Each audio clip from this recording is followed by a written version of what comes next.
All India मजलिस इत्तेहादुल मुस्लिमीन की मुरादाबाद जिला एवं महानगर इकाई के संयुक्त तत्वावधान में 2 सूत्रीय मांगों को लेकर कलेक्ट्रेट पर प्रदर्शन के दौरान ज्ञापन पेश किया गया। ज्ञापन के माध्यम से देश में अल्पसंख्यक मंत्रालय द्वारा रजिस्टर्ड वक्फ संपत्तियों को उम्मीद पोर्टल पर अपलोड करने में आ रही दिक्कतों को उजागर करते हुए इसकी तिथि 5 दिसंबर से बढ़कर 8 फरवरी 2026 किए जाने की मांग उठाई गई है। अल्पसंख्यक मंत्री अल्पसंख्यक मंत्रालय भारत सरकार को संबोधित ज्ञापन में कहा गया है कि वर्तमान में नए वक्फ कानून के अंतर्गत पूर्व में रजिस्टर्ड वक्फ संपत्तियों को अल्पसंख्यक मंत्रालय द्वारा संचालित उम्मीद पोर्टल पर 5 दिसंबर 2025 तक अपलोड करना है, जिसमें वक्फ कानून के तहत 6 माह का समय दिया जाना आवश्यक है, जबकि यह उम्मीद पोर्टल ही 2 महीने बाद शुरू हुआ था और पहले दिन से ही इस पोर्टल में तकनीकी खामियां होने के कारण यह ठीक तरह से काम नहीं कर पा रहा है। अब तो पिछले 1 हफ्ते से इस पर लॉगिन करना भी मुश्किल हो रहा है। मांग उठाई गई है कि वर्तमान में उत्तर प्रदेश सहित देश में नए वक्फ कानून के अंतर्गत पूर्व में रजिस्टर्ड वक्फ संपत्तियों को अपलोड करने के लिए 6 माह का समय दिया जाना आवश्यक है। एक अन्य ज्ञापन जिला निर्वाचन अधिकारी जिला अधिकारी मुरादाबाद को संबोधित पेश किया गया, जिसमें एसआईआर प्रक्रिया के दौरान आत्महत्या करने वाले मुरादाबाद के सर्वेश सिंह नामक बीएलओ के परिवार को आर्थिक सहायता प्रदान किए जाने की मांग उठाई गई है और आत्महत्या के लिए मजबूर करने वाले लोगों के विरुद्ध मुकदमा दर्ज करके कठोर कार्यवाही किए जाने की मांग भी उठाई गई है। प्रदर्शन एवं ज्ञापन के विषय में जानकारी देते हुए जिला अध्यक्ष मोहित फरगानी एडवोकेट एवं महानगर अध्यक्ष वकील रशीद एडवोकेट ने संयुक्त रूप से बताया। मुस्लिमीन जिला मुरादाबाद ने 3 मांगों को लेकर ज्ञापन दिया है। उसमें पहली मांग तो ये है कि जो वर्तमान में वक्फ एक्ट संसद से पारित हुआ है उसके अंतर्गत उम्मीद पोर्टल पर जो पहले से वक्फ में रजिस्टर्ड संपत्तियाँ थी उसको अपलोड करना था, जबकि उम्मीद पोर्टल पर अपलोड करने की कानूनन 6 माह का टाइम होना चाहिए। तो 2 माह के बाद तो ये पोर्टल ही वजूद में आया और डे 1 से इस पोर्टल पर जो है लॉगिन नहीं हो रहा है, टेक्निकल समस्याएं। पिछले 1 हफ्ते से तो ये पोजीशन है कि घंटों घंटों आदमी बैठा रहता है, लॉगिन नहीं कर पाता, ना लॉगिन के लिए रजिस्ट्रेशन हो पा रहा।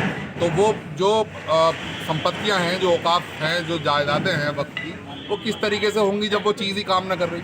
तो ये टेक्निकल कमी है, कहीं ना कहीं इसमें सरकार का हाथ है। सरकार की मंशा जो है अपने की जो अल्लाह रब्बुल इज़्ज़त के लिए मुसलमानों ने अपनी मिल्कियत में से दी हैं, जो अल्लाह की मिल्कियत है, तो इसे हड़पने की सरकार की नीयत है, इसलिए ये काम है। तो हमारी पार्टी ने ये मांग की है कि इसकी डेट को कम से कम 2 से 3 महीने बढ़ाया जाए ताकि ये प्रॉपर्टी जो है पूरी तरीके से डिजिटाइज हो जाए। दूसरी मांग हमारी ये है कि मुरादाबाद शहर में गंगा जमनी तहजीब है और बड़े अमन और सुकून से यहाँ के लोग रहते हैं।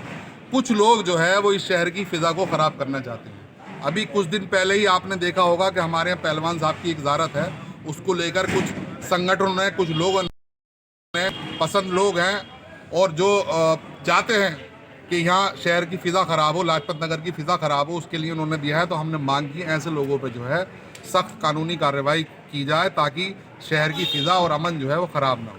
तीसरी मांग हमारी ये है कि जो एसआईआर के दौरान हमारे बहेड़ी ब्रह्मनान के सर्वेश सिंह बीएलओ थे, वो उन्होंने आत्महत्या कर ली।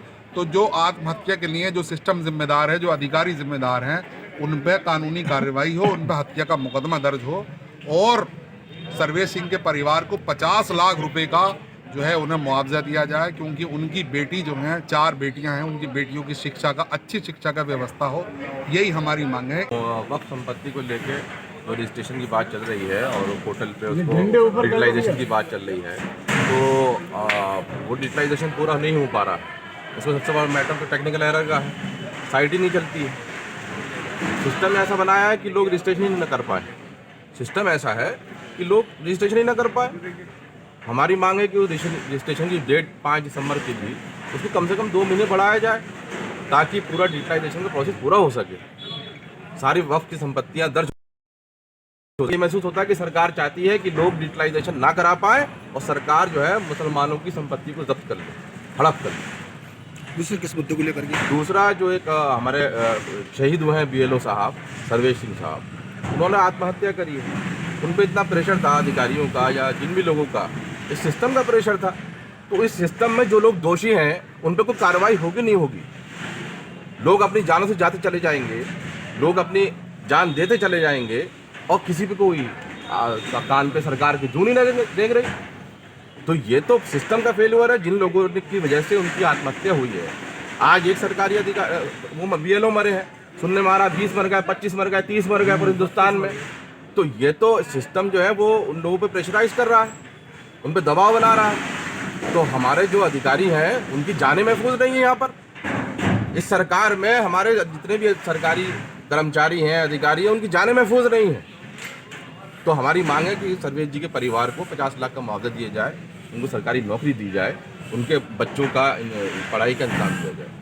इस दौरान हाजी मोहम्मद आमिल एडवोकेट, हाफिज मोहम्मद वारिस, सलीम अहमद, साजिद हुसैन, अबरार हुसैन, अतीकुर रहमान, मोहम्मद फहीम, इंतजार हुसैन, जकीर आइनी और मोहम्मद उस्मान सहित अनेक पदाधिकारी मौजूद रहे।